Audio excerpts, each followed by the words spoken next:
Good morning to all of you. और आज के इस ट्रेनिंग प्रोग्राम में मैं आप सभी का एक बार फिर से वेलकम करता हूं। और आज हम कुछ नया चीज और एक कुछ नए विषय के बारे में, और जो जिसको हम लोग डिनाई करते रहते हैं, आज उसके बारे में आज जानकारी लेंगे। और मैं बताना चाहूंगा ये बहुत इंपॉर्टेंट सेशन है आप सभी के लिए, क्योंकि ये आज जिस विषय के बारे में आज मैं आप लोगों से बात करने के लिए जा रहा हूँ, ये हमारे इंडिया में इस विषय को सक्सेस से ज्यादा रिलेट नहीं किया जाता था।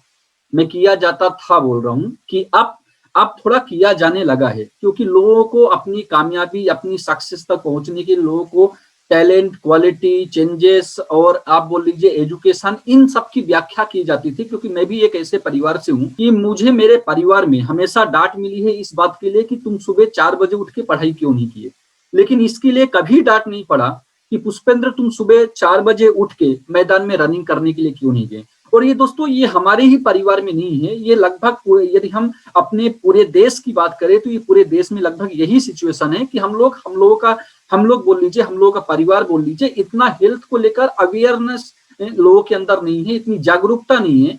तो कभी कभी मैं सोचता हूँ कि लोग जिस तरह से, माँ बाप, आपके परिजन, आपके चाहने वाले जो भी हैं, वो जिस तरह से एजुकेशन को आपको एजुकेशन की प्राथमिकता आपके सामने रखते हैं, यदि हेल्थ की प्राथमिकता, यदि स्वास्थ्य की प्राथमिकता भी सेम समय पर रखें, तो मुझे लगता है कि हम लोगों का देश बहुत आगे निकलेगा। आज आपको समझ में आ जाएगा कि एक्चुअली बॉडी को ना बहुत कुछ जरूरत, बॉडी को हम सोचते हैं कि एक अच्छी हेल्दी बॉडी मेंटेन करने के लिए बहुत कुछ चीजों को जरूरत पड़ती है। आज मैं आपको समझाने की कोशिश करूंगा कि छोटी छोटी चीजें आप समझ जाते हैं, छोटी छोटी चीजें यदि आप जान पाते हैं, और यदि उन चीजों को ध्यान रखते हुए आप अपनी हेल्दी लाइफ, यदि आप अपनी लाइफ स्टाइल को मेंटेन करते हैं, तो कैसे करके एक आप हेल्दी लाइफ स्टाइल को मेंटेन कर सकते हैं, कैसे करके एक गुड हेल्थ को आप मेंटेन कर सकते हैं। मैं आपको आप लोगों को मैं बताना चाहूंगा कि क्योंकि आज ये हेल्थ और हेल्दी लाइफ स्टाइल से इंपॉर्टेंट कुछ भी नहीं है। हालांकि हम लोगों के जीवन में बहुत सारे कार्य होते हैं, बहुत सारे काम होते हैं, और मे भी हर काम आपके लिए जरूरी होता है, बट मुझे नहीं लगता कि आप इस हेल्थ और हेल्दी लाइफ स्टाइल से जरूरी मुझे नहीं लगता कि और कोई काम होता है। और आप खुद सोचिए, आपके पास फॉर एग्जांपल आपके पास लंबी बीएमडब्ल्यू, मर्सिडीज, फरारी गाड़ी है, आप बहुत बड़े परिवार से हैं, आपके दादा परदादा जो भी है, बहुत जमीन जायदाद, बहुत पैसा उन्होंने कमाया है, और आज आपके पास बहुत संपत्ति, हर चीज आपके पास है, जो एक अच्छी लाइफ स्टाइल के लिए मटेरियलिस्टिक अचीवमेंट चाहिए, वो हर आपके पास है। लेकिन यदि आपके पास आपका हेल्थ नहीं है, क्या आप उसको एंजॉय कर पाएंगे? हम अक्सर ये इस बात को मैं काउंसलिंग में बोलता हूँ कि सारी चीजों को एंजॉय आप तभी कर पाएंगे जब आपका हेल्थ ठीक होगा, आपका पीस ऑफ माइंड ठीक होगा। क्योंकि आज ये आप पकड़ लीजिए, आप ये ट्रेनिंग भी ले रहे हो ना, यदि आपका हेल्थ सही नहीं है, आपका माइंड सही नहीं है, तो ये ट्रेनिंग, हाँ मे भी आप, हो सकता है कि आप सीनियर के प्रेशर से जुड़े हो, क्योंकि आपको यहाँ पे जुड़ना मैंडेटरी बोला जाता है। लेकिन जो यहाँ पर मैं आप तक कुछ इंफॉर्मेशन, कुछ बॉडी मैकेनिज्म, कुछ फंडामेंटल, कुछ स्ट्रक्चरल जो बातें आप तक पहुंचाने की कोशिश कर रहा हूँ, वो बातें आपका माइंड उन चीजों को रिसीव नहीं कर पाएगा। क्यों रिसीव नहीं कर पाएगा? मे बी माइंड आपका हेल्दी नहीं है, बॉडी आपका हेल्दी नहीं है। इसलिए आपके जीवन में कामयाबी की जब बात होती है, सक्सेस की जब बात होती है, एक अच्छी हेल्दी लाइफ स्टाइल की जब बात आती है, तो हेल्थ को समझना आपके लिए बेहद जरूरी हो जाता है। और आज के टाइम में यदि हम लोगों की हेल्थ लिटरेसी रेट इंडिया में देखें तो महज ये बहुत कम है। सो आज मैं आपको डिस्कस करूंगा कि एक हेल्दी लाइफ स्टाइल आप कब मेंटेन कर पाएंगे, जब आपको अपनी बॉडी के बारे में जानकारी होगा, आपकी शरीर की बेसिक फंडामेंटल बेसिक स्ट्रक्चर के बारे में आपको जानकारी होगा, ये शरीर कैसे चलता है, न्यूट्रिशन क्या होते हैं, ये इनकी एब्जॉर्प्शन से आपकी शरीर की ग्रोथ कैसी होती है, इसको पहले आज हम समझेंगे। और सबसे पहले आज मैं आपको समझाऊंगा थोड़ा बहुत हमारे हेल्थ के बारे में, तो थोड़ा बहुत हमारी बॉडी के बारे में। देन इसके बाद इस बॉडी की मैकेनिज्म को ठीक करने के लिए किन न्यूट्रिशन का क्या रोल होता है, और साथ साथ हम लास्ट में, एंड ऑफ द स्लाइड, हम लास्ट में हम थोड़ा सा पीएच फैक्टर की बात करेंगे। ये 3 चीजों के बारे में आज मैं बात करूंगा। और मेरा इतना विश्वास है, और जिस तरीके से मैंने अपनी स्लाइड को डिजाइन किया है आसान भाषा में, और मेरी यही कोशिश है कि आसान भाषा में आप इन चीजों को समझ जाए, ताकि बहुत फ्रीली महसूस करो। और आप जो भी जिस चीज को पाने के लिए लड़ाई कर रहे हो, मैं जानता हूं कि डिफरेंट गांव से, डिफरेंट जगह से हैं, कुछ बहुत ज्यादा जिनकी बैकग्राउंड, फैमिली बैकग्राउंड बहुत पुअर है, वो कई लोग आज इस परिवार में हैं जो अपने सपनों को अचीव करने के लिए, अपनी मंजिल तक पहुंचने के लिए आज स्ट्रगल कर रहे हैं। ये उड़ान सिस्टम हमेशा कोशिश किया है कि उस स्ट्रगल में आपका सहारा बने, आपके पास एक प्रॉपर नॉलेज, एक प्रॉपर सपोर्ट आप तक पहुंचाए, ताकि आप अपनी जिंदगी में हर एक सपने को और आप अपनी मंजिल तक पहुंच पाओ, अपने मुकाम तक पहुंच पाओ। आइए दोस्तों, आज सबसे पहले, हालांकि जब हेल्थ की बात होती है, हेल्थ की परिभाषा आपने कई तरीके से सुनी होगी, लेकिन WHO वर्ल्ड हेल्थ ऑर्गेनाइजेशन का बोलना है कि it is the balanced surface of physically, mentally, psychologically, spiritually and socially. मतलब ये जो हेल्थ होता है ना, ये एक बैलेंस सरफेस होता है आपकी शारीरिक, आपकी मानसिक, आपकी मनोवैज्ञानिक, आध्यात्मिक, सामाजिक दृष्टि। जब हेल्थ की हमारे सामने, और बचपन से यदि आप भी जब किसी के सामने नेचुरली हेल्थ की बात करते हैं तो लोग हेल्थ को सिर्फ शारीरिक हेल्थ से ही, मतलब हेल्थ मतलब शारीरिक हेल्थ तक सोचकर यहीं पर खत्म हो जाता है। लेकिन मैं बताना चाहूंगा, और डब्ल्यूएचओ का जो पैरामीटर है, जो हेल्थ को परिभाषित करने का तरीका है, उनका यही बोलना है कि एक गुड हेल्थ, एक अच्छा हेल्थ, एक बैलेंस्ड हेल्थ कब बोला जाता है? जब आप शारीरिक, मानसिक, बौद्धिक, आध्यात्मिक और सामाजिक, ये पांचों रूप से आप बैलेंस्ड हो। हालांकि क्या होता है ना कि जब हम अपने समाज में देखते हैं, हम अपने आसपास देखते हैं, या हम अपने खुद को देखते हैं, तो कई चीजों में हम इसमें अभाव पाते हैं। अभी भी आप देखोगे, यदि आप 10 लोगों से बात करते हो तो 10 में से आपको शायद ही एक इंसान ऐसा मिले जो ये पांचों गुणों को मेंटेन करके चलता हो, और ये एक अच्छी हेल्थ, एक अच्छा स्वास्थ्य, एक अच्छा स्वास्थ्य ही एक अच्छी सक्सेस की तरफ आपको ले जाएगा। बिकॉज आप अभी, हम अपने बिजनेस में क्या सिखाते हैं आपको? आप अभी जो लास्ट कई ट्रेनिंग हुआ, आपको माइंड के ऊपर ट्रेनिंग हुआ, कई ट्रेनिंग आपके नॉलेज के ऊपर हो ही रहा है, साथ साथ आपका बिलीफ सिस्टम के ऊपर मैंने ट्रेनिंग किया, साथ साथ ये बिजनेस में आप एक दूसरे की मदद करके चैंपियन कैसे बन सकते हैं, इसको मैंने आपको समझाया। तो कुल मिला के यदि आप देखेंगे ना, तो कुल मिला के हमारा ये जो सारा ट्रेनिंग होता है ना, एक गुड हेल्थ के इर्द गिर्द ही हम घूम रहे हैं। तो एक आप देखोगे ना, दुनिया में एक नेटवर्क मार्केटिंग ऐसा प्रोफेशन है, सचमुच मैं आज मतलब इसको बहुत प्राउडली फील करता हूँ इस प्रोफेशन को। और बहुत सारा चीज तो सिखाते सिखाते, कुछ अनुभव और कुछ सिखाने के लिए, कुछ स्टडी आप तक पहुंचाने के लिए मैं खुद ही सीख रहा हूँ। तो बोलना चाहिए कि ये एक ऐसा प्लेटफॉर्म है, ये एक ऐसी जगह है ना, जहां पर एक इंसान कंप्लीट रूप से तैयार होता है। कुल मिला के उसकी, चाहे आप मेंटल स्टेटस बोलिए, चाहे उसकी नॉलेज बोलिए, चाहे उसका बिलीफ सिस्टम बोलिए, चाहे उसका स्पिरिचुअली एक सिस्टम बोलिए, चाहे उसका एक हेल्पिंग एटीट्यूड बोलिए, कुल मिला के कंप्लीट रूप से यहाँ पर स्मार्ट वैल्यू में ग्रोथ होता है।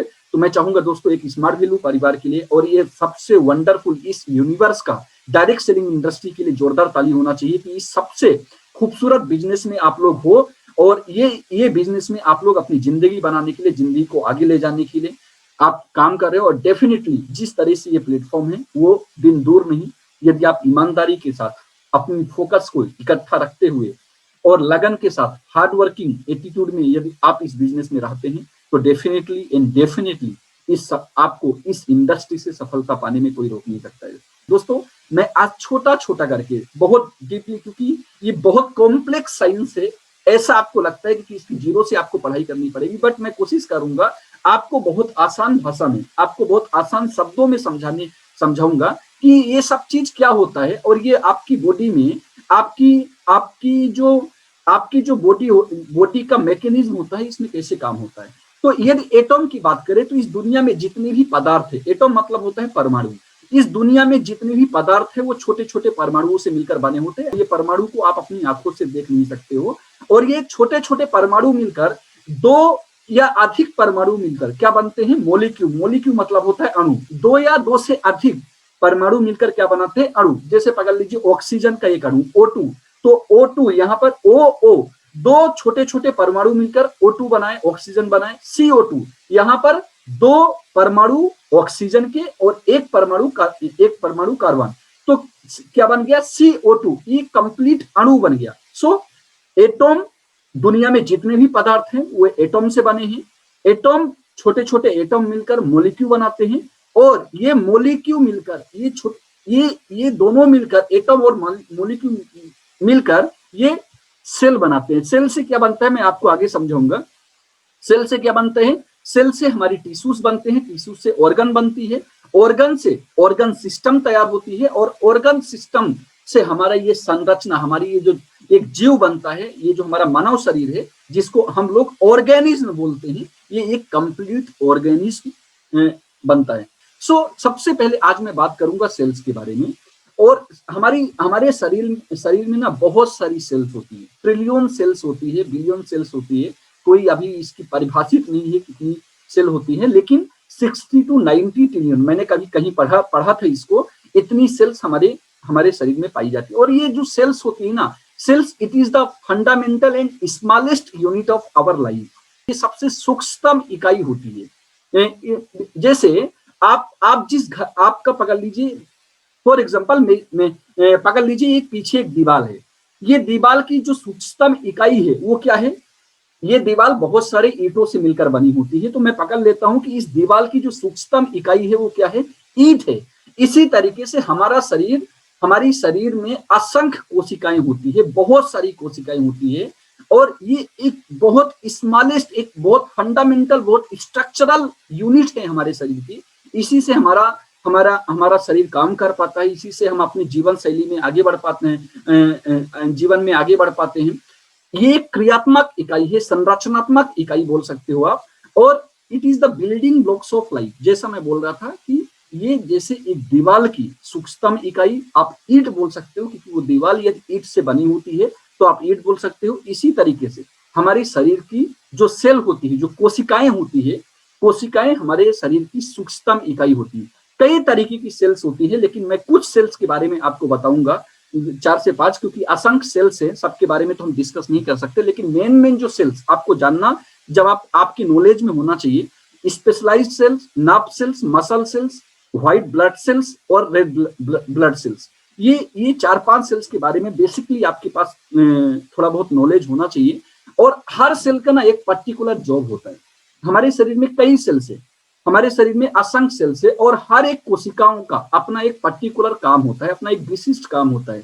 यदि हम नर्व सेल्स की बात करें, यदि हम अपनी नर्व सेल्स की बात करें, तो नर्व सेल्स क्या करता है, ये मैसेज का आदान प्रदान करता है। कैसे? आपकी बॉडी से, आपके बॉडी में जो ऑर्गन है वहां से मैसेज लेकर आपके दिमाग में डालेगा, दिमाग का मैसेज आपके बॉडी में डालेगा। तो ये क्या करता है, ये जो सेल का एक विशिष्ट काम होता है कि ये मैसेज का, पकड़ लीजिए कि आपके घुटने में चोट लगी, तो ये दिमाग को बताएगा कौन कि आपके घुटने में चोट लगी है, कोई ना कोई तो इसको बताएगा। तो ये काम किसका है, नर्व सेल्स का होता है, कि आपके जो घुटने में चोट लगी, ये दिमाग को संदेश दे कि यहाँ पर इसको चोट लगी है, ताकि हमारा जो दिमाग है वो समझ पाए। तो इस तरह के सेल्स को नर्व सेल्स बोलते हैं। इसके बाद मसल सेल्स, ये क्या होता है, मसल सेल्स की वजह से ना आप अपनी बॉडी को मूव कर पाते हो। पकड़ लीजिए, मैं ये अपनी यदि हाथों को मूव कर पा रहा हूँ, हाथों को लंबा कर पा रहा हूँ, ये किसकी वजह से है, ये मसल सेल्स की वजह से है, कि आपकी मांसपेशियों को रिलैक्स, आपकी मांसपेशियों को रिलैक्स करती है। आप मांसपेशियां आप लंबा कर सकते हो, उनको खींच सकते हो, आप बॉडी को मूवमेंट कर सकते हो, ये मसल सेल्स का काम होता है। आप व्हाइट ब्लड सेल्स क्या होता है, व्हाइट ब्लड सेल्स जो श्वेत रक्त कोशिकाएं आपके शरीर में होती है, ये जो बैक्टीरिया, ये खराब जो वायरस बैक्टीरिया आपके शरीर में जाते हैं, इनसे आपके, जैसे आप देखा होगा कि जब, या आपको कभी पहली बार जब आपको जॉइंटिस हुआ होगा, तो जॉइंटिस में सबसे ज्यादा व्हाइट ब्लड सेल्स जो होते हैं वो सबसे ज्यादा कम हो जाते हैं, जिसकी वजह से आपका खून भी क्या होता है, आपका खून लाल से पीला होना चालू हो जाता है, क्योंकि आपके शरीर में ना व्हाइट ब्लड सेल्स नहीं है, जिसके कारण बैक्टीरिया आपके शरीर में हावी हो जा रहा है। तो इनका एक बहुत बड़ा काम होता है कि ये आपके शरीर को बैक्टीरिया से बचाती है। रेड ब्लड सेल्स क्या करती हैं, ये आपके सेल्स तक ये ऑक्सीजन को पहुंचाती है और कार्बन डाइऑक्साइड को बाहर करती है। सो ये अब रेड ब्लड सेल्स जो होती है, ये ऑक्सीजन को लाने ले जाने का काम करती है, और कार्बन डाइऑक्साइड को शरीर से बाहर निकालने का काम करती है। सो अलग अलग कोशिकाएं, डिफरेंट कोशिकाएं, और हर कोशिकाओं का अपना एक पर्टिकुलर जॉब होता है, और ये हमारे शरीर में असंख्य नंबर में होती है। चलिए आगे बढ़ते हैं। ये क्या होता है, बहुत सारे सेल्स मिलकर क्या बनाते हैं, टिश्यूज बनाते हैं। हमारे शरीर में जो टिश्यूज होते हैं, ये 4 टाइप के होते हैं। एक कनेक्टिव, एपिथेलियल, मसल्स और नर्व, ये आपकी जो नर्वस होती है। चलिए इसको हम ज्यादा डिटेल में नहीं पढ़ेंगे, बट सिंपल भाषा में समझा देता हूं आपको। ये कनेक्टिव टिश्यूज क्या होते हैं, ये शरीर को ये जो आपकी शरीर को है ना, ये जोड़ने में मदद करते हैं, ये एक दूसरे पार्ट को ना कनेक्ट करके रखते हैं, इनको बोलते हैं कनेक्टिव टिश्यूज। आप ये नहीं तो आपकी बॉडी का हर पार्ट क्या हो जाएगा, अलग अलग झूलना चालू हो जाएगा। तो ये कनेक्टिव टिश्यूज की वजह से ना हमारी सारी बॉडी का जो संरचना है वो एक दूसरे से जुड़ी होती है। एपिथेलियल क्या होती है, टाइटली पैक्ड सेल्स होती है, मतलब ये इतनी, पकड़ लीजिए कि आपका यहाँ पर ना कोई एक चोट लगा, फिर भी वो आपके अंदर तक नहीं जाती है, वो किसकी कौन से टिश्यूज की वजह से होती है, एपिथेलियल, मतलब ये बहुत टाइटली पैक्ड टिश्यूज होते हैं जो आपके इनर सरफेस और आपके बॉडी के आउटर सरफेस को शरीर चोट से बचाते हैं, ये सुरक्षित करके रखते हैं। ये मसल्स, जैसे मैंने बताया, ये मसल्स टिश्यूज क्या होते हैं, ये क्या करते हैं, ये आपकी बॉडी को मूवमेंट करा सकते हैं, फ्लेक्सिबल करा सकते हैं, आपकी बॉडी के पार्ट्स मूव हो सकते हैं ना। ये जो नर्व्स टिश्यूज होती हैं, ये क्या करते हैं, मैसेज का आदान प्रदान, आपकी बॉडी से मैसेज को दिमाग तक डालना, दिमाग से बॉडी तक पहुंचाना। तो ये कुल मिला के मैसेज, ये जो टिश्यूज होते हैं मैसेज का आदान प्रदान करते हैं। तो ये मुख्य रूप से 4 टाइप के टिश्यूज होते हैं जो हमारी बॉडी में काम होता है। आइए अगला आगे बढ़ते हैं, ऑर्गन्स। अब विभिन्न प्रकार के ऑर्गन्स है, कई प्रकार के ऑर्गन्स हमारे शरीर में हैं, जो अभी तक डिफाइंड हुए हैं। ऑर्गन 100 प्रकार के हमारे शरीर में ऑर्गन्स है, बट कहीं कहीं पर 78 भी मेंशन है बायोलॉजिकल में, कहीं कहीं पर आप गूगल में जाएंगे 76 के आसपास भी दिखाते हैं। बट WHO को बोलना है कि हमारे शरीर में अभी तक जो डिफाइन है वो मतलब अभी तक जो एक पैरामीटर जो रखा गया है वो 100 ऑर्गन्स का है। और ये जो ब्रेन है, आपकी किडनी है, लीवर है, आपकी लंग्स है, हार्ट है, लार्ज इंटेस्टाइन है, आपका स्टमक है, आपका टूथ है, माउथ है, आईज है, ये सब क्या है, एक ऑर्गन है। चलिए, हर ऑर्गन्स का अपना अपना एक विशिष्ट काम होता है। अब इसके बारे में हम जानकारी लेंगे तो बहुत टाइम लग जाएगा। सभी ऑर्गन अपना अपना एक विशेष जॉब, पर्टिकुलर उनका जॉब होता है। लीवर का एक अपना काम होता है, हार्ट का अपना काम होता है, आईज का अपना काम होता है, कान का अपना काम होता है, स्टमक का अपना काम होता है, किडनी का अपना काम होता है। कहने का मतलब है कि हमारे बॉडी में जितने भी ऑर्गन्स है, हर ऑर्गन्स का पर्टिकुलर अपना अपना एक काम होता है, जिस काम को वो अपनी जिम्मेदारी से वो निभाते हैं। और आप समझो, एक भी ऑर्गन का दिमाग खराब हो गया, एक भी ऑर्गन यदि आपसे नाराज हो गया तो आपका क्या हो सकता है। और विभिन्न ऑर्गन्स मिलकर क्या करते हैं, हमारे ऑर्गन सिस्टम को बनाते हैं। ये जो आपकी एक फोटो दिख रही होगी, ये क्या है, ये एक ऑर्गन सिस्टम है, कंप्लीटली अलग अलग ऑर्गन। ये अलग अलग ऑर्गन्स जब जुड़ते हैं, एक कंप्लीट जो संरचना बनती है उसको ऑर्गन सिस्टम्स बोलते हैं। और ऑर्गन सिस्टम से हमारा एक ऑर्गेनिज्म तैयार होता है, एक जीव तैयार होता है। फॉर एग्जांपल, ये जो पकड़ लीजिए हमारा मानव शरीर है, ये कैसे क्या क्या और इस ऑर्गेनिज्म में क्या क्या सिस्टम होते हैं। रिस्पिरेटरी सिस्टम होता है। आप देखोगे जो कोरोना आया, ये जो कोविड आया, ये हमारे सबसे ज्यादा श्वसन प्रणाली को ही नुकसान किया है। ये रिस्पिरेटरी सिस्टम हमारी बॉडी में होता है। डाइजेस्टिव, पाचन तंत्र हमारे शरीर में होता है। संचार प्रणाली, आपका सर्कुलेटरी सिस्टम हमारी बॉडी में होता है, जिससे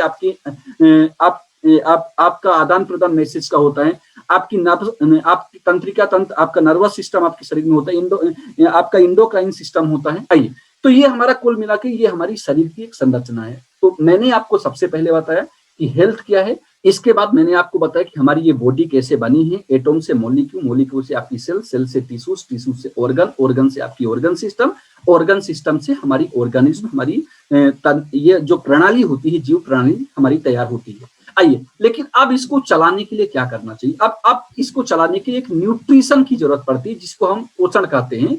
तो नॉर्मली एक्चुअली होता क्या है ना, कि आप पकड़ लीजिए कि हमारे शरीर में जो भी जैविक क्रियाएं होती है, उन सभी जैविक क्रियाओं के संचालन के लिए, उन सभी जैविक क्रियाओं के काम के लिए क्या होता है कि ऊर्जा की आवश्यकता होती है, ऊर्जा की जरूरत होती है। और ऊर्जा आपको कहाँ से मिलेगी, जब आप खाना खाते हो, क्योंकि शरीर तो खुद ऊर्जा तैयार नहीं करता है, तो आपको भोजन से ही ऊर्जा को लेना पड़ता है, आपकी शरीर में जितनी भी बायोलॉजिकल फंक्शंस हो रहे हैं उनको कंप्लीट करने के लिए।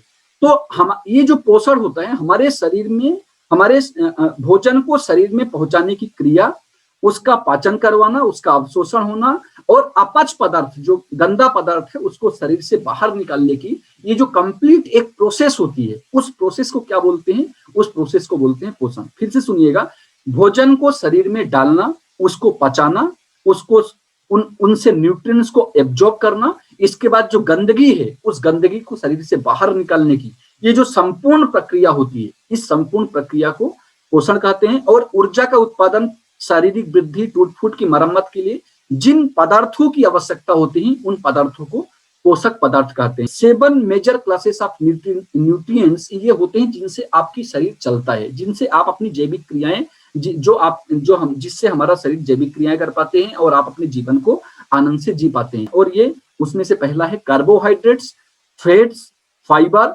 Mineral, protein, vitamins and water. ये जो न्यूट्रिशन होता है ना, ये 2 टाइप का होता है। एक होता है आपकी ये जो पोषक तत्व होते हैं, एक होता है माइक्रो न्यूट्रिएंट्स, एक होता है मैक्रो न्यूट्रिएंट्स।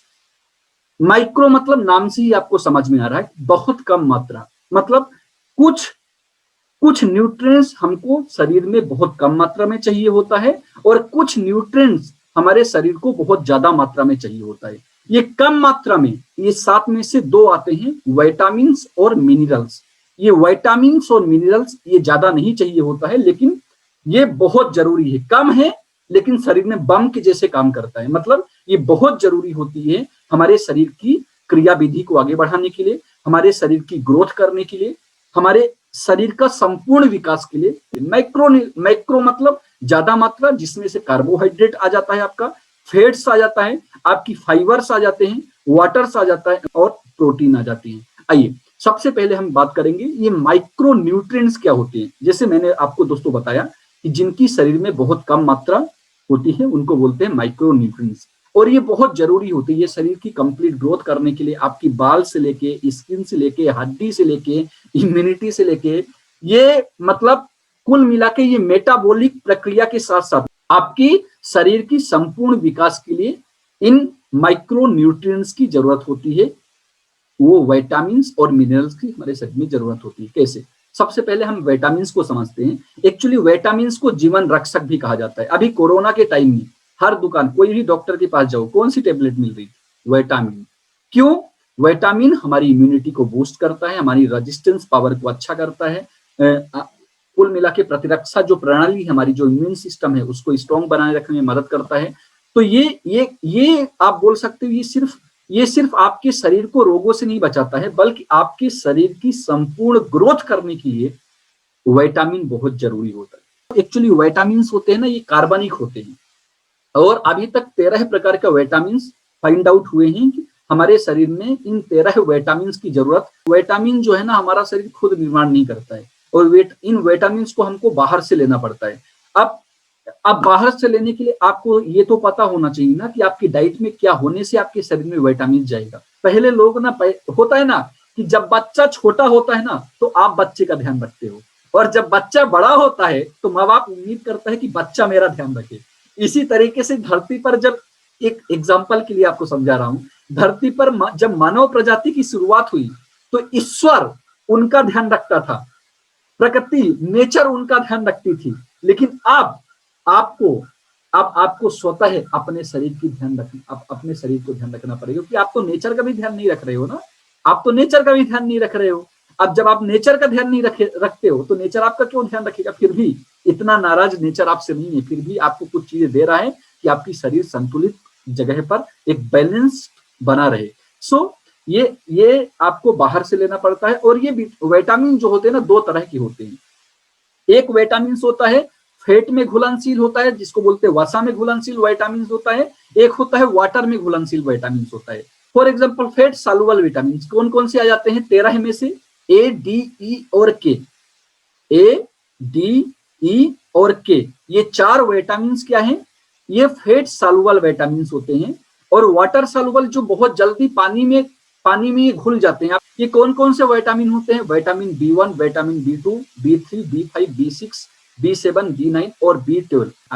आगे बढ़ते हैं। ये मिनरल्स क्या होते हैं? ये कुल मिला के, जैसे गाड़ी का ईंधन क्या है? पेट्रोल। तो शरीर की ईंधन क्या है? मिनरल्स। ध्यान देना, शरीर की ईंधन क्या है? मिनरल्स। ये पूरा मेटाबॉलिक प्रक्रिया के साथ साथ पूरी संपूर्ण शरीर की ग्रोथ करने के लिए बहुत जरूरी होते हैं। और ये पर्टिकुलर एक मिनरल्स का ना एक अपना एक अलग अलग काम होता है। सो ये मिनरल्स की हमारे शरीर में, ये जो खनिज हैं, आप बोल सकते हैं खनिज, ये हमारे शरीर का ना ये बहुत जरूरी होती है। और ये ये ऑर्गेनिक, ये इनऑर्गेनिक होते हैं, ये कार्बनिक नहीं होते हैं, ये इनऑर्गेनिक होते हैं, मतलब ये वातावरण से क्रिया नहीं, ये जो वायुमंडल है उससे क्रिया नहीं कर सकते हैं, इनऑर्गेनिक होते हैं। सो आपकी बाल से लेके, हड्डी से लेके, दांत से लेके, स्किन से लेके, हर चीज के लिए आपके शरीर के लिए मिनरल्स बहुत जरूरी है। इसीलिए आप देखेंगे ना कि ये जब कोविड आया है तो कोविड के दौर पर मिनरल्स और विटामिन, आपको जब बीमार होते हो ना, एक्चुअली जो ज्यादा मात्रा में चाहिए वो कहीं ना कहीं से तो आप ले लेते हो शरीर में, क्योंकि खाना खाते हो तो उनकी मात्रा जो आप ज्यादा पकड़ लीजिए, जहां पर आपको 4 कैलोरी चाहिए था, तो हाँ आपको 4 कैलोरी तो नहीं मिल रही, लेकिन 2 कैलोरी फिर भी आपको मिल गई है ज्यादा मात्रा वाले। लेकिन ये जो कम मात्रा में चाहिए होता है ना, ये विटामिन और मिनरल्स, यही आपके शरीर में एब्सेंट हो जाता है। देखोगे जितना भी न्यूट्रास्यूटिकल्स इंडस्ट्री है, जितना भी हेल्थ इंडस्ट्री है, वो सबसे ज्यादा क्या दे रहा है, विटामिन और मिनरल्स के प्रोडक्ट तैयार कर रहा है, क्योंकि इनकी मात्रा शरीर को कम चाहिए और ये खाने में भी बहुत कम मात्रा में पाई जाती है। इसलिए जनरली हमारे शरीर में एब्सेंट हो रहे हैं, जिनके लिए हमारा शरीर क्या हो रहा है, बीमार हो रहा है, पीड़ित हो रहा है, जिनके लिए शरीर में कई तरह के वायरस, बैक्टीरिया हमारे शरीर को अपना घर बनाना चालू कर चुका है। सो आप ये एक्चुअली, हालांकि 18 से 19 तरह के मिनरल्स हमारे शरीर को चाहिए, ध्यान रखना नंबर्स, 18 से 19 तरह के मिनरल्स हमारे शरीर में चाहिए, लेकिन 10 जो आपकी स्क्रीन पर दिख रही हैं, ये 10 हमारे शरीर के लिए बेहद जरूरी मिनरल्स हैं, जिनका आपके शरीर में मौजूद होना बहुत जरूरी है, तभी आपका शरीर काम करेगा। देखोगे ना, इसमें से एक भी यदि एब्सेंट रह गया ना, आपका शरीर बीमार हो जाएगा, आप बीमार हो जाओगे, आपकी शरीर में वायरस, बैक्टीरिया अपना घर बनाना चालू कर देंगे। और एक एक मिनरल्स का अपना एक एक पर्टिकुलर जॉब होता है, जो ये शरीर को गतिशील बनाता है, जो ये शरीर को कंप्लीट रूप, जो शरीर को, ये शरीर के डेवलपमेंट में अपनी अहम भूमिका निभाते हैं। मैं कुछ चीजें आपको एक चार्ट दिखाऊंगा, इनके बारे में आपका जानना बहुत जरूरी है। ये पोटेशियम क्या होता है, पोटेशियम और सोडियम, एक्चुअली देखिएगा कि पोटेशियम और सोडियम ये दोनों हमारे लिए बहुत जरूरी होते हैं। पोटेशियम क्या है, ये एक इलेक्ट्रोलाइट होता है और ये बहुत जल्दी हमारे खून में ये जाके एब्जॉर्ब हो जाता है। बेसिकली पोटेशियम ये दिल को बहुत स्वस्थ रखता है, दिल को बहुत अच्छा रखता है, आपकी मेटाबॉलिक प्रक्रिया को ठीक करता है, पाचन तंत्र को अच्छा करता है। अब देखो एक्चुअली ये जो सोडियम और पोटेशियम ना, ये दिल के मामले में दोनों एक दूसरे से अपोजिट होते हैं। क्यों अपोजिट होते हैं, आप ज्यादा सोडियम ले लोगे तो आपका रक्तचाप क्या होता है, ब्लड प्रेशर क्या हो जाएगा, ब्लड प्रेशर आपका बढ़ जाएगा। ब्लड प्रेशर बढ़ जाएगा तो आपकी जो तंत्रिका, आपकी जो वेसल्स हैं, उनको ज्यादा मेहनत करनी पड़ेगी, आपकी जो धड़कनें हैं अनियंत्रित होना चालू हो जाएगी। लेकिन ये आप पोटेशियम जब ज्यादा लेते हो तो पोटेशियम क्या करता है, देखोगे जैसे किसी का जब ब्लड प्रेशर बढ़ा होता है तो उसको पोटेशियम उसको केला खिलाया जाता है। क्यों, केले में क्या होता है, पोटेशियम होता है, और पोटेशियम क्या करता है, ब्लड प्रेशर को कम करता है, जो हमारे दिल के लिए बहुत जरूरी होता है। तो इस तरीके से मैं बोल सकता हूँ कि दिल के मामले में, अपना हार्ट के मामले में पोटेशियम और सोडियम का दोनों एक दूसरे के अपोजिट होते हैं, विरोधी होते हैं। और ये सोडियम क्या करता है, रक्त के जो हमारा ब्लड होता है, उस ब्लड के प्रेशर को और वॉल्यूम को दोनों को मेंटेन करता है। ज्यादा बोला जाता है कि हमारे नमक में क्या होता है, नमक में ज्यादा सोडियम होता है, इसीलिए बोला जाता है कि ज्यादा नमक नहीं खाना चाहिए। और जो किताबों में मतलब ये लिखा हुआ है, ये भी बोला जाता है कि नमक कभी भी आपको ऊपर से नहीं लेना चाहिए। और कोई तो मैं देखा हूं, जब कभी कभी लीडर के, मैं नाम नहीं लेना चाहूंगा, मैं हालांकि बहुत कम लीडर के घर विजिट करता हूं, मैं किसी लीडर के जब रूम में जाता हूं तो लोग आटे में भी नमक मिला देते हैं। ये गलती बिल्कुल भी मत करिए, क्योंकि ऊपर ये ऑलरेडी हर चीज में थोड़ा बहुत सोडियम होता है, और ऊपर से खाने में आप नमक, ये शुगर और नमक, ये शक्कर और नमक, इसको सबसे जहर बोला गया है शरीर के लिए, हमारे शरीर को सबसे ज्यादा नुकसान करती है। नमक का सेवन जितना कम हो सके, यदि आपको स्वस्थ रहना है, यदि आपको अच्छी हेल्दी लाइफस्टाइल को मेंटेन करना है, तो आपको नमक जिसमें सोडियम पाया जाता है कम से कम सेवन करना चाहिए। यदि अपनी आयु लंबी चाहते हो तो ज्यादा नमक खाने से बचिए। और ये आपकी सोर्सेस लिखे हुए हैं, कहाँ कहाँ पर आपके नमक से, दूध में कहाँ कहाँ से सोडियम आपको मिलता है। आयरन, ये आयरन ना बहुत जरूरी होता है, हमारा हीमोग्लोबिन, और ये क्या, तो एक नाम भूल रहा हूँ, मायोग्लोबिन, हाँ हीमोग्लोबिन और मायोग्लोबिन, ये 2 प्रोटीन होते हैं, और ये इन दोनों को बनाने के लिए आयरन की जरूरत पड़ती है। और लेडीजों को एक्चुअली आयरन की बहुत ज्यादा जरूरत पड़ती है, क्योंकि इनका मासिक धर्म के दौरान हर दिन कम से कम 2 मिलीग्राम आयरन इनके शरीर से बाहर हो जाता है। सो जिसके लिए, और ये क्या करते हैं, ये ऑक्सीजन को ले जाने के लिए ऑक्सीजन को ले जाने के लिए काम करते हैं। तो आयरन हमारे शरीर के लिए बहुत जरूरी एक खनिज है, जिसको लेना ही चाहिए। और खासकर जो महिलाएं हैं, मैं बोलना चाहूंगा कि आप लोगों को ना विदाउट एनी रिकमेंडेशन, इसके लिए कोई डॉक्टर से सलाह लेने की जरूरत नहीं है। आयरन आप लोग इसको डेली यूजेस में लाइए, क्योंकि आप लोगों के लिए आयरन बहुत ज्यादा जरूरी हो जाता है, रेदर देन हम लोग। कहने का मतलब है कि एक मतलब जितना एक मेल कैटेगरी को जितना जरूरत नहीं होता, उतना फीमेल कैटेगरी को आयरन की जरूरत होती है, क्योंकि आयरन इनके शरीर से महीने में कई दिन में, ये जो मासिक धर्म का जो पीरियड का ये जो टाइम होता है, इस टाइम में इनके शरीर से बहुत ज्यादा आयरन बाहर हो जाता है। इसलिए आप लोगों को, जो लेडीज लोग हैं, उनको आयरन लेना चाहिए। मैग्नीशियम क्या करता है, ये ऊर्जा का उत्पादन करने में सहायक होता है, हमारे शरीर में ऊर्जा की वृद्धि करता है। माइटोकॉन्ड्रिया जो होती है उसमें सहायक होता है, अपनी भूमिका निभाता है। अब उसकी डिटेल में आप नहीं जाऊंगा, क्योंकि एक सेल में कई माइटोकॉन्ड्रिया हो सकती है, और इसको पावर हाउस, ऊर्जा का पावर हाउस बोला जाता है। अब मैं आपको आगे बताऊंगा कि ये कैसे ऊर्जा बनती है।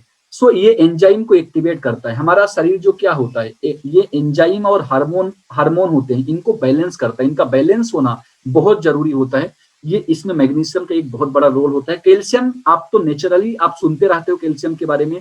हड्डी और दांतों को मजबूत कर, हड्डियों के लिए कैल्शियम बहुत जरूरी होता है। दांतों के लिए कैल्शियम बहुत जरूरी होता है। आपकी मांसपेशियां जो है, जो रक्त की नलिकाएं हैं, उनको फैलाना सिकुड़ाना, ये कैल्शियम काम होता है। देखोगे जिनका आकड़न रहता है, दर्द होता है, अर्थराइटिक्स पेशेंट देखोगे जिनके जकड़न टाइप का होता है, उनको कैल्शियम लेना चाहिए, ताकि उनकी मांसपेशियां जो हैं, उनकी जो रक्त नलिकाएं हैं, वो थोड़ा सा उनका आकार, उनका साइज बड़ा हो, ताकि रक्त का जो प्रवाह है वो आसानी से हो, ताकि पेन कम होता है उसमें। जिंक बहुत जरूरी है, ये इस खनिज के बारे में आप लोगों को जानना, क्योंकि कोविड के टाइम पर जिंक और विटामिन सी, ये हर डॉक्टर, और अभी भी बार आप डॉक्टर को दिखाने के लिए जाओ, मेरा आप जितना मैं जानता हूं, आप किसी भी डॉक्टर के पास इस समय पर जाइए, आपको जिंक और विटामिन सी जरूर वो रिकमेंड करेंगे। क्योंकि जिंक का काम क्या होता है, ये आपकी घाव भरने में मदद करता है। ये आपकी मेटाबॉलिक, आपकी प्रतिरक्षा प्रणाली को, सबसे ज्यादा जरूरी जिंक का जो काम होता है, वो प्रतिरक्षा प्रणाली को मजबूत करता है, मेटाबॉलिक प्रक्रिया को ठीक करता है, आपकी इम्यूनिटी को बढ़ाता है, इम्यून सिस्टम को बेहतर रखता है।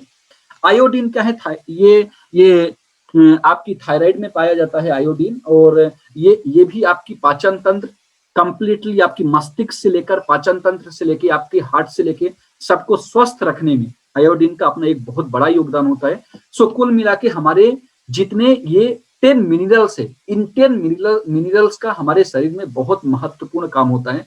अब हम किसकी बात करेंगे, माइक्रोन्यूट्रिएंट्स, जिनकी मात्रा शरीर में ज्यादा करके हमारे चाहिए। कार्बोहाइड्रेट, ये मुख्य रूप से हमारा ऊर्जा का प्राथमिक स्रोत होता है, जहां से ऊर्जा उत्पन्न होती है। जैसे पकड़ लीजिए, जब आप कोई कार्बोहाइड्रेट लेते हो ना, खाना खाते हो आप, तो बेसिकली जब आप खाना खाते हो, तो बेसिकली जब आप कार्बोहाइड्रेट जाता है, तो आपका जब स्टमक में जाता है, तो वहां से पेंक्रियास क्या करता है, इंसुलिन को रिलीज करता है। और जो आप कार्बोहाइड्रेट ले रहे हो, उसमें स्टार्च और शुगर होते हैं, वो इंसुलिन के साथ क्रिया करके उसको ग्लूकोज में कन्वर्ट होता है, और वो ग्लूकोज रक्त के माध्यम से कोशिकाओं तक पहुंचता है, और कोशिकाएं उसको एब्जॉर्ब करती है, और वो माइटोकॉन्ड्रिया, जो मैंने नाम लिया था, वो माइटोकॉन्ड्रिया में जाके ऑक्सीजन की मदद से उसको ऊर्जा में कन्वर्ट कर देता है। कुल मिला के मैंने क्या बोला, जब आप खाना खाते हो, कार्बोहाइड्रेट लेते हो, आपकी जो कार्बोहाइड्रेट होता है, उसमें जो स्टार्च और शर्करा, ये दो चीज जो होता है शुगर के रूप में, इंसुलिन जब पेंक्रियास रिलीज करता है, तो इंसुलिन के साथ क्रिया करके ग्लूकोज बनता है। वो ग्लूकोज क्या करता है, कोशिकाएं उसको एब्जॉर्ब करती है, माइटोकॉन्ड्रिया ऑक्सीजन की मदद से उसको एनर्जी में कन्वर्ट करते हैं, तब जाके वो एनर्जी हमारे सारे ऑर्गन्स तक शरीर पहुंचाता है। तो ये कुल मिला के ये एक ऊर्जा का एक प्राथमिक स्रोत होता है, ये बहुत जरूरी होता है, इसका बहुत बड़ा योगदान होता है हमारे शरीर के लिए। आपकी संपूर्ण शरीर की ग्रोथ करने के लिए आपको आपको दिन भर काम करने के लिए जो शक्ति देता है वो कार्बोहाइड्रेट है।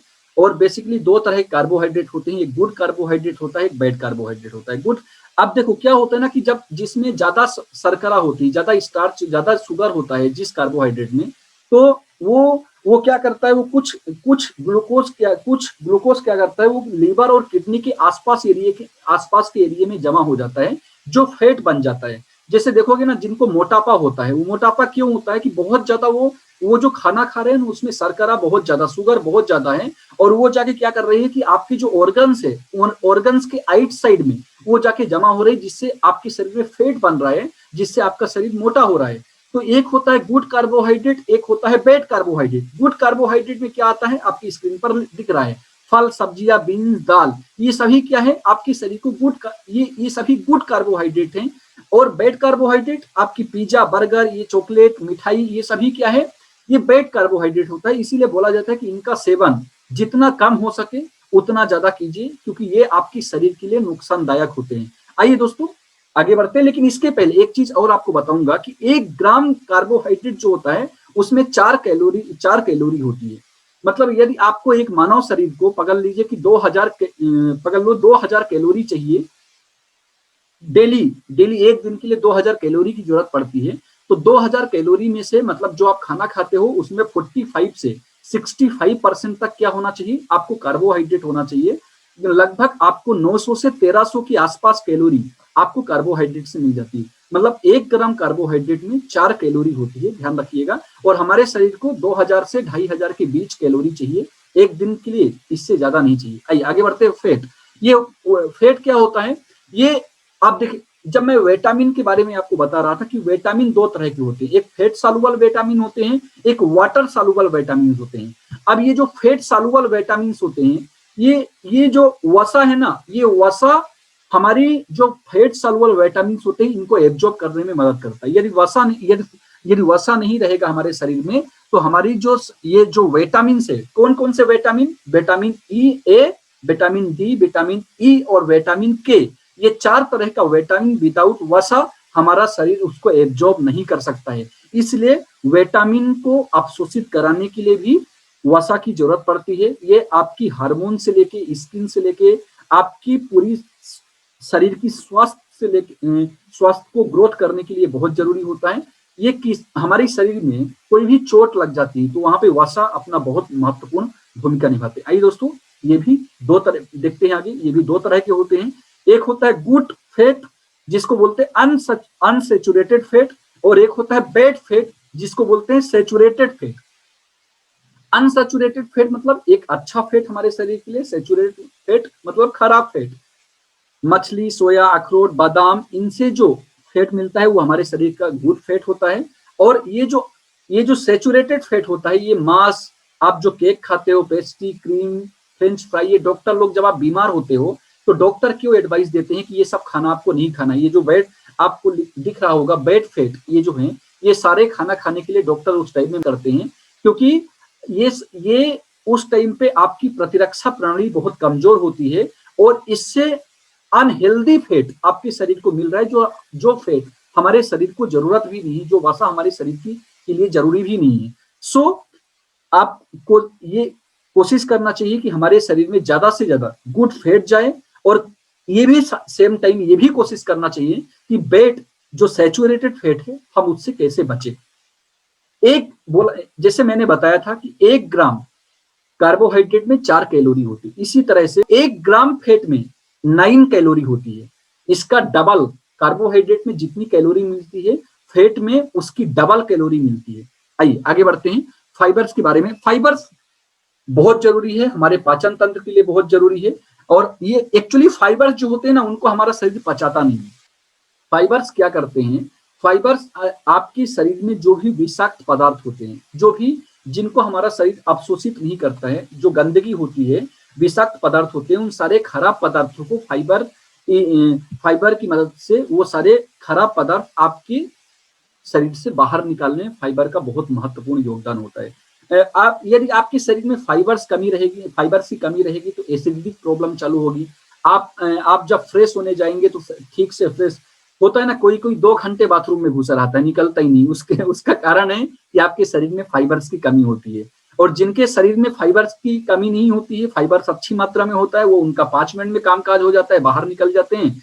तो कुल मिला के फाइबर्स आपके लिए बहुत जरूरी होते हैं। बोला जाता है कि खाने को पानी की तरह खाइए, मतलब खाने को जब आप आपके मुंह में खाना जाता है ना, तो उसको इतना चबा लेना चाहिए कि वो पानी की तरह बन जाए, ताकि पाचन तंत्र को इतना मेहनत ना करना पड़े। तो कोशिश करें कि अपने खाने में ज्यादा से ज्यादा फाइबर्स को शामिल करें। ये फाइबर भी 2 तरह के होते हैं। पहला होता है सॉल्युबल फाइबर और एक होता है इनसॉल्युबल फाइबर। ये सॉल्युबल फाइबर क्या होता है, जो आप मटर, सेब, जई, ये जो आप खाते हो, इनसॉल्युबल फाइबर ये रोटी वोटी जो खाते हो, बोला जाता है ना, बाबा रामदेव ने अपने एक लेक्चर में बोला था कि एक इंसान को 2 से 3 रोटी से ज्यादा खाने की जरूरत नहीं है, कि आपका पाचन तंत्र ही तनाव में है, तो आप तनाव में नहीं रहोगे। कमाल की बात है कि आपका पाचन तंत्र ही तनाव में है, वो खुद ही बेचारा तनाव में है, तो आपको स्ट्रेस में आना तो आपको स्वाभाविक है। तो सबसे पहले अपने अंदर के जो सिस्टम है उनको तनाव देने से बचाओ। इसके लिए खाना सही करना पड़ेगा। आपका 3 से 4 अपनी डाइट, 3 से 4 रोटी मैक्सिमम। अब आप बोलोगे सर भूखे मर जाएं क्या 3 से 4 रोटी में? भूखे मर मत जाओ, उसकी जगह दूसरा खाना खाओ, ताकि आपके शरीर में complete vitamins, complete minerals, complete micro nutrients आपके शरीर में पहुंचे। आप खाना खा रहे हो, खाने का मतलब आज एक इंसान के थाली में क्या खाना होता है? रोटी और सब्जी। कुल मिला के या तो कार्बोहाइड्रेट ले रहा है, कुल मिला के इनसॉल्युबल, मतलब जो भी खा रहा है वो खाना उसके शरीर के लिए सेहतमंद नहीं है। वो शरीर, क्योंकि ये आप देख रहे हो ना, इनसॉल्युबल फाइबर से ये वाटर में घुलनशील नहीं होते हैं, ये पड़े रहते हैं आपके पेट में। 2-3 दिन बाद आराम से ये निकलते हैं। तो आपको सॉल्युबल फाइबर्स में जाना चाहिए। तो आपकी ये सारे फाइबर्स क्या है, आपको हेल्दी रखने में मदद करते हैं। आइए आगे बढ़ते हैं। प्रोटीन, नेचुरली इसके बारे में आप सुनते रहते हो, हमने काउंसलिंग भी इसके बारे में, काउंसलिंग में हम रखे हैं इस टॉपिक को।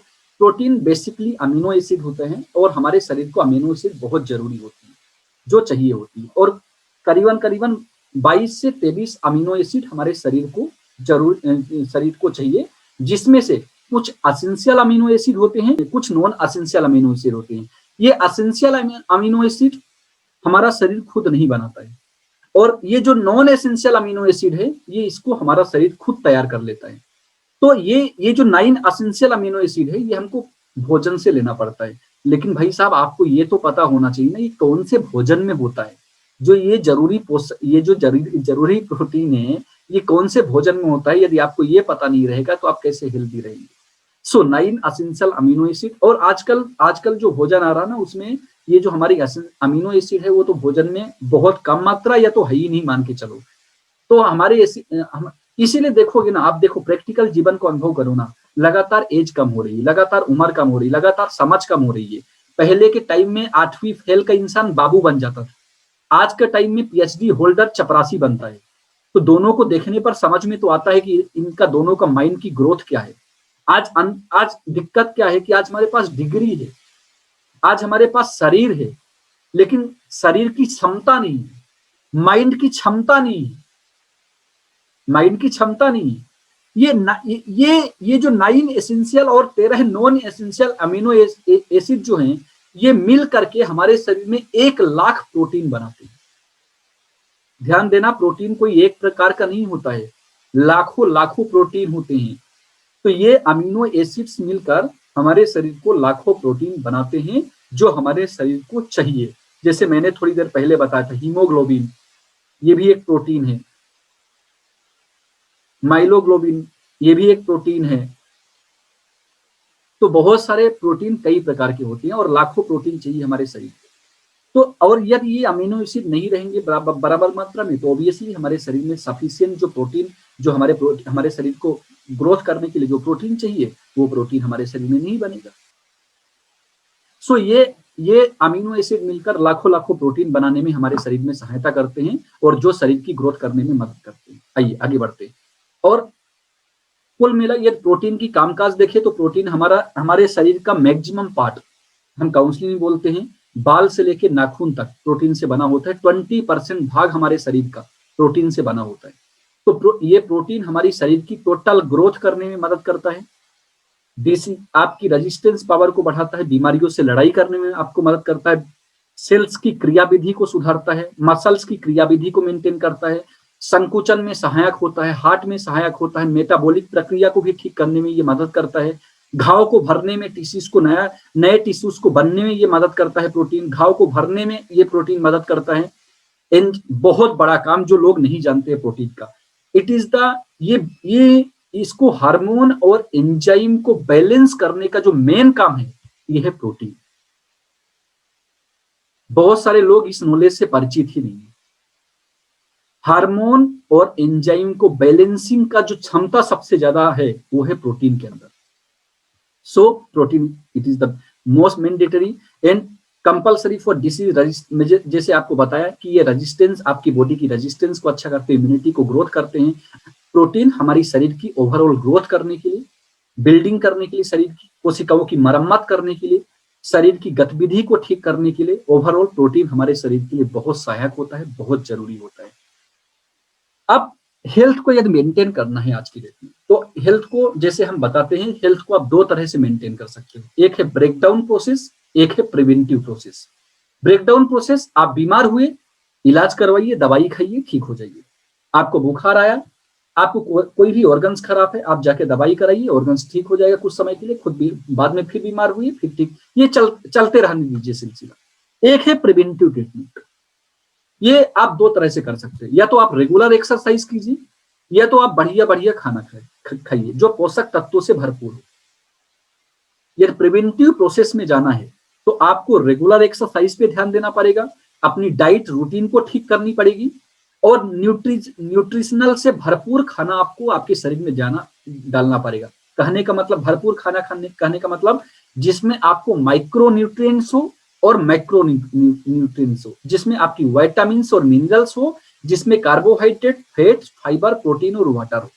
तो कंप्लीट डाइट जब आपके शरीर में जाएगी तब आप हेल्दी, इन दोनों को मेंटेन करते हुए आप आज के टाइम में हेल्थ और हेल्दी लाइफ स्टाइल को आप इंजॉय कर सकते हैं। इसीलिए आज की डेट में आपको बैलेंस न्यूट्रिशनल फूड के ऊपर बहुत ज्यादा फोकस, एक्चुअली हमारी डाइट जो होनी चाहिए ना वो कुछ इस तरह की होनी चाहिए, जिसमें आपकी इसेंशियल फैट 1-2 होना चाहिए, प्रोटीन की आइटम 2 से 3 होनी चाहिए, मिनरल की 3 से 5 आइटम आपके खाने में होनी चाहिए, कार्बोहाइड्रेट की आइटम 6 से 11 आपके खाने में होना चाहिए। जैसे ही कोई मिनरल्स आपके शरीर में कमी होती है, आपको चक्कर आ रहा है, लाल पीला दिख रहा है, क्योंकि आपके शरीर में आपको जकड़न आ रहा है, आपको मिर्गी आ रही है, क्योंकि विटामिन B12 की कमी हो गई आपके शरीर में।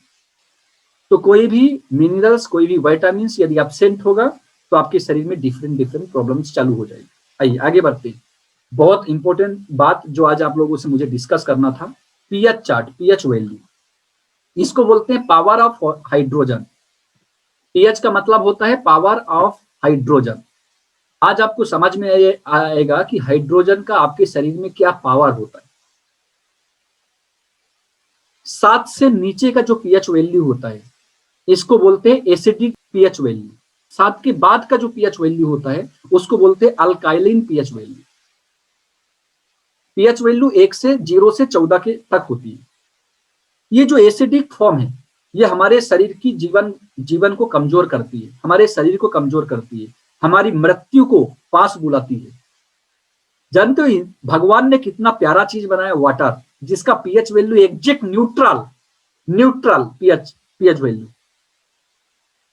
अभी जानते हो मार्केट में कौन सा वाटर प्यूरिफाई आया है? अल्काइलिन, जिससे बोला गया है कि ये वाटर पीने से आपको कैंसर नहीं होगा। Alkaline water.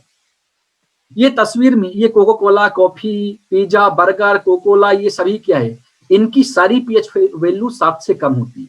और ये जिनकी पीएच वैल्यू 7 से कम होती है, हमारे ना शरीर को एक वातावरण चाहिए, हमारे पेट को ना एक वातावरण चाहिए, क्योंकि उसकी एक पीएच वैल्यू डिसाइड है। जब उस पीएच वैल्यू के अनुरूप उसको खाना नहीं मिलता है तो शरीर उसके उल्टा रिएक्ट करना चालू कर देता है। कि जितनी भी वेजिटेबल्स होती है, जितने भी फ्रूट्स होते हैं, उन सभी की पीएच वैल्यू 7 से ज्यादा होती है। आप बताता हूं, जितना हमको नेचर ने दिया है उनकी सबकी पीएच वैल्यू 7 से ज्यादा होती है, और जितना चीज हमको इंसानों ने दिया है उनकी सब पीएच वैल्यू 7 से कम होती है। बस इतना याद रखना। अपनी हेल्थ को बढ़िया रखना है, आपको हेल्थी लाइफस्टाइल को मेंटेन करना है, तो यार आपको 7 के ऊपर खाने पे जाना पड़ेगा, जिनकी पीएच वैल्यू 7 से ज्यादा होती है। अब मैं आपको दिखाता हूं कि कौन से पदार्थ की कितनी पीएच वैल्यू होती है। ये चार्ट आप लोग ध्यान से देखिए, ये चार्ट आप ध्यान से देखिए। ये मैं नहीं बोल रहा हूं कि जो एसिडिक है वो बिल्कुल भी नहीं खाना चाहिए, वो खाना है, लेकिन इतना नहीं खाना है, उसको इतना ज्यादा शरीर में नहीं लेना है कि वो आपके लिए नुकसानदायक बन जाए। हम क्या करते हैं, इनकी बहुत ज्यादा मात्रा हम अपने शरीर में ले लेते हैं। जैसे आप देखोगे, ये जितना भी ये कोल्ड ड्रिंक्स टाइप के होते हैं, इन सभी की पीएच वैल्यू देखो, जैसे ये दूध, दही, इनकी भी पीएच वैल्यू जो होती है 7 से कम होती है, लेकिन 6 होती है, तो ये बिल्कुल आसपास होते हैं, इसलिए ये इतना नुकसान नहीं करते हैं शरीर को। लेकिन जैसे जैसे जिनकी पीएच वैल्यू कमजोर होती है, आप देखो जैसे जैसे आप ये सारे चार्ट में वो सारे खाने लिखे हुए हैं जिनकी पीएच वैल्यू 7 से कम है। आप लोगों से रिक्वेस्ट है कि इसको आप पढ़े, इन खानों को आप देखें और अपने डाइट में सबसे कम इन खानों को शामिल करें।